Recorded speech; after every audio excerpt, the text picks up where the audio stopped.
नमस्कार दर्शक बंधु मु आप मिनी ब्लॉगर पिंकी। तो आज मुझे गोटे नुआ रेसिपी ग्रीन मटर आलू विथ दैट ओनियन गार्लिक। चलतु देखा मुझे ग्रीन मटर नहीं जाइए आठी आलू नहीं जाइए। चल आम सिझेदवा प्रेसर रे काटी सिझेदवा आलू को प्रेसर रे बसी सिझे देउची।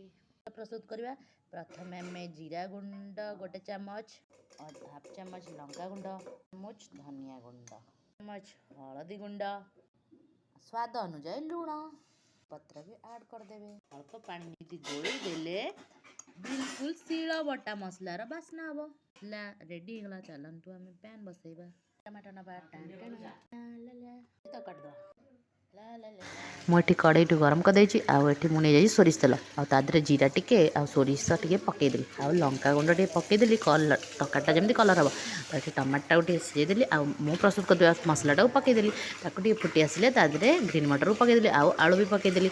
एठी प्रस्तुत होगा बिना पियाज रसुण ग्रीन मटर आलू तरकारी। आपण चकुली पिठा और रुटी भी खाईपारे। आम भिडटी भल लगी आम भिडटी लाइक करूँ और चैनल को सब्सक्राइब करूँ। Thank you.